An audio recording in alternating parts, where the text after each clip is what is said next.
Jimmy Page, what is a session guitarist? It's a guitarist who's called in to make records, not necessarily doing one-night stands, hoping that they'll get into the hit parade, but only getting an ordinary fee.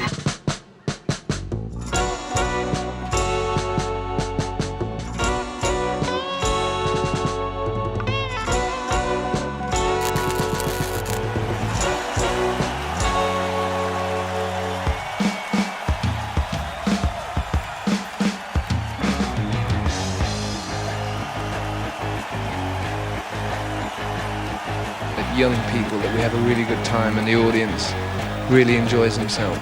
I'd like them to really get loose and jump about and scream and shout and listen and really get their money's worth.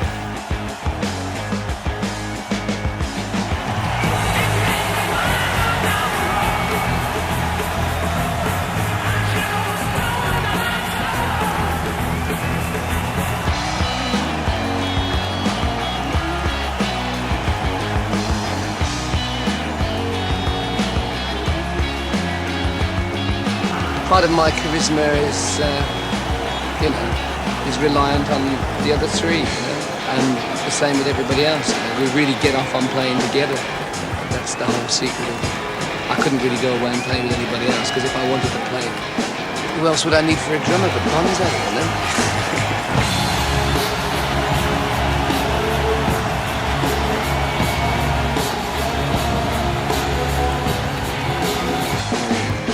We've got a really fine sound system. I don't know how many watts it is, but I know it's loud and certainly adequate for the band. We're sort of playing, is it an arena, is it? I'm not absolutely sure. I've not seen a photograph or anything. It's only been said to me as a date, the actual venue or something.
It's better to do your music, do what you've got to do, have a total musical time or a side of your character that applies to all that, and then come back and just be where you've always been.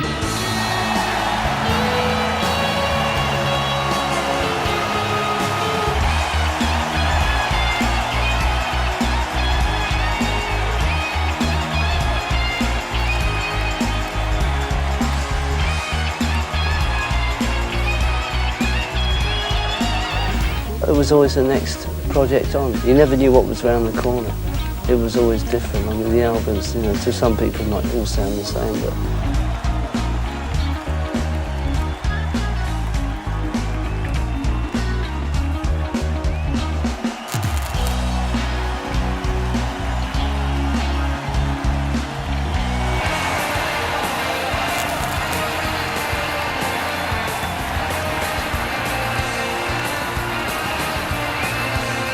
yes, there is a heavy blues content in it, yeah. I wanted to try and incorporate, as well as electric guitar playing, acoustic guitar playing and blues playing, just to give an overall sort of spectrum there.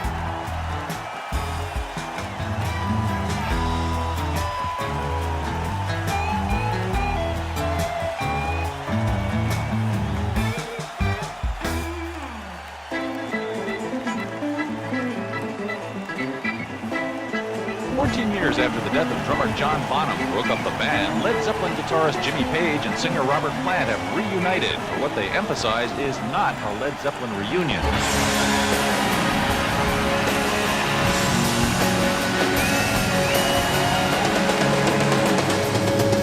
personally speaking, I've been wanting to work with Robert for a long time, and in the past it had just been in dribs and drabs on certain record projects, playing on Robert's album, and he sang on one of mine, and then the sort of Live Aid and this sort of thing, and the time was right really, and we discussed a lot of areas of how we could get things together, and we both agreed on the fact that that we would have to do something that was within a new light. Maybe if we were to do the old numbers, then it would be like possibly set the same picture but within a different frame.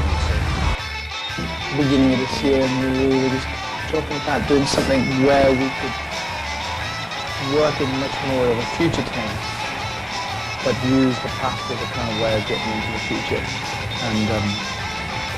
And we had to figure out a way of doing it so it wasn't a four-piece typical rock formula, because otherwise it would have been instantly another recreation of Led Zeppelin.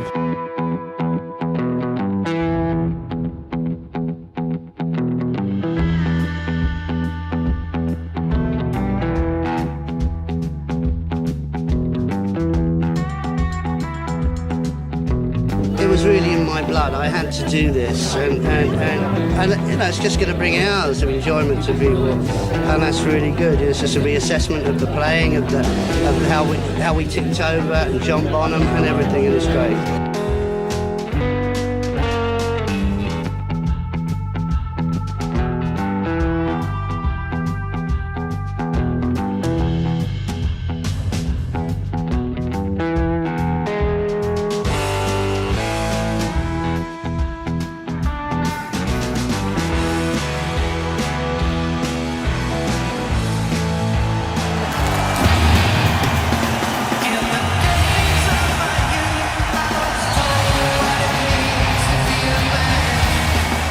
Actually, the total focus was on that one show and working towards it.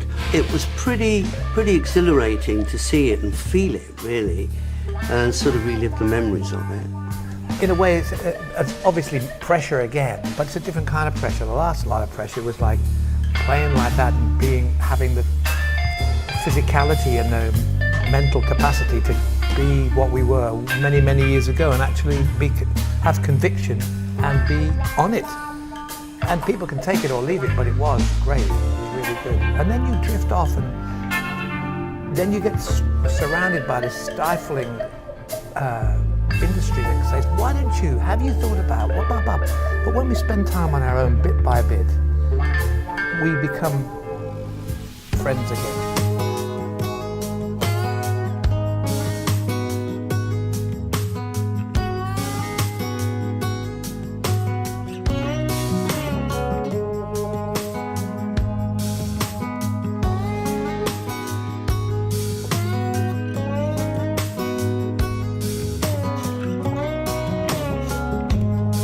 I knew that the way to do it was to have four musicians that were just, really locked in tight, and everyone could be heard on the records, and it wasn't just about one person, but the overall. You see the subject's face start to drop. I've done 100 different things with 1,000 different people, and every time I've gone on these little adventures, I've tried to make it as bright and sparkly as possible.